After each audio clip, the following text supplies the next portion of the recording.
নমস্কার বন্ধুরা, আজকে আমরা জানব জ্যৈষ্ঠ মাস বা পুরুষোত্তম মাসের একাদশীর ব্রতের নাম ও মাহাত্ম্য। তো চলুন শুরু করি।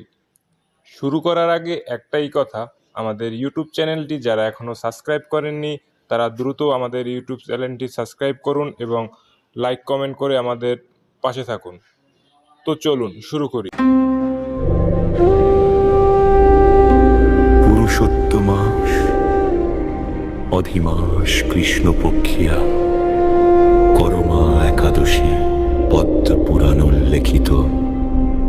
যুধিষ্ঠির শ্রীকৃষ্ণ সংবাদেন অধিমাসের কৃষ্ণপক্ষিয়া একদশী মহিমা দেখতে পাওয়া যায়।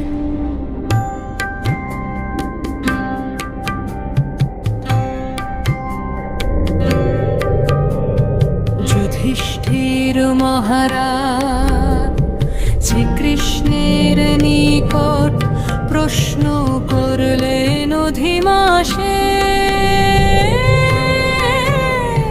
কৃষ্ণপক্ষিয়া একাদশীর নাম কি, ব্রতের বিধান গাথি। শ্রীকৃষ্ণ বললেন, মানুষের ভুক্ত মুক্তি প্রদাতা এই পবিত্র একাদশীর নাম পরমা একাদশী অথবা কমলা।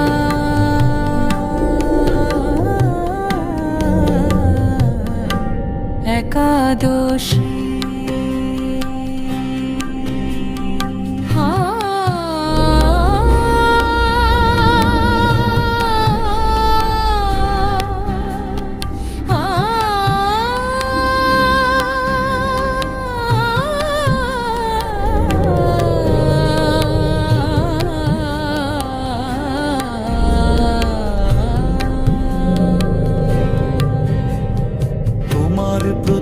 স্নেহবশত অশেষ মহিমা যুক্ত পুরুষোত্তম মাসের কৃষ্ণ পক্ষিয়া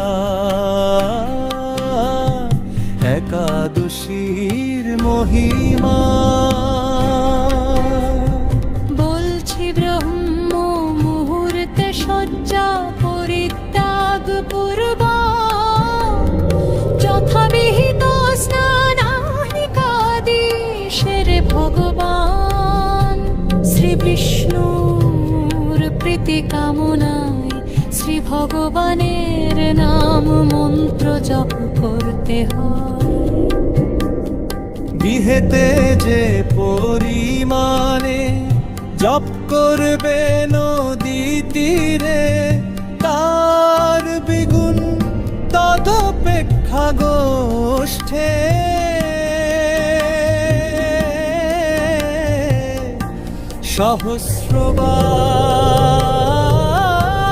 সহস্রবার তীর্থে শতবার, তুলসীর নিকটে লক্ষবার এবং বিষ্ণুর সম্মুখে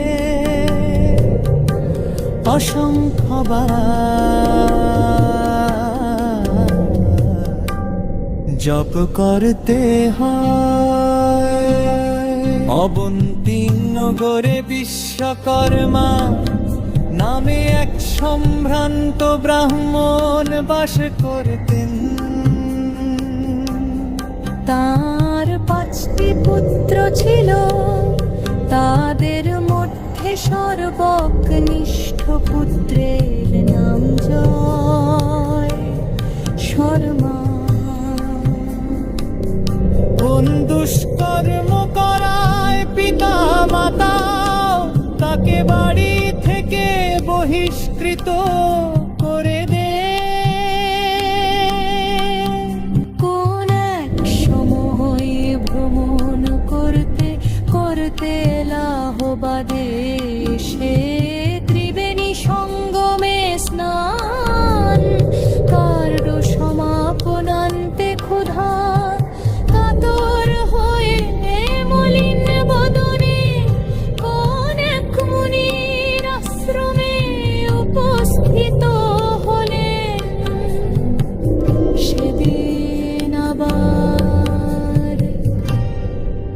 একাদশী তিথি।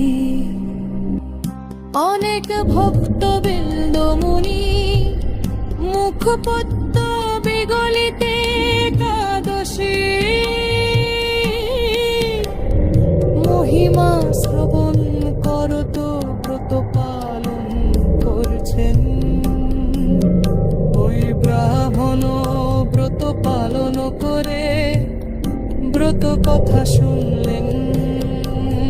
তার ব্রত উপবাসে সন্তুষ্ট হয়ে স্বয়ং লক্ষ্মী দেবী দর্শন দিয়ে বললেন, ভক্তির সঙ্গে এই উপবাস পালন করায় আমি সন্তুষ্ট হয়েছি। তোমাকে বরদ দান করতে ইচ্ছা প্রকাশ করে আমি এসেছি। আমার নাম লক্ষ্মী, আমি পরম কৃপালু নারায়ণ কর্তৃক প্রেরিত। বৈকুণ্ঠ থেকে এসেছি এই ব্রতানুষ্ঠানে, তোমার অধীনা হয়েছি। তোমার বংশে শ্রেষ্ঠ ব্রাহ্মণগণ জন্ম গ্রহণ করবে। আমি সত্যই বলছি, আমার মা লক্ষ্মী। ব্রাহ্মণ বলল, হে কমলে, সত্যি যদি আমার প্রতি প্রসন্ন হয়ে বর দিতে চান, তবে এই ব্রত কথা ভালো রূপে বর্ণন করলে আরো দ্বিজগণ এই ব্রত কথায় প্রবৃত্তি লাভ করতে পারবেন। এই ব্রতে ভগবান শ্রীনারায়ণকে ভক্তি ভরে পূজা করতে হয়। নিরাহারে অবস্থান পূর্বক দিন তপস্যত পূর্বরে কক্ষের পূজা নৈবেদ্যান্তে প্রসাদন্ন পালন করতে হয়। শ্রীকৃষ্ণ বললেন, লক্ষ্মী দেবী বর প্রদান করে অন্তর্হিতা হলেন। অনন্তর সেই বিপ্রধনশালী হয়ে সুখে হরিশরণ করে দেহান্তে ভগৎ করে গণদ করেন।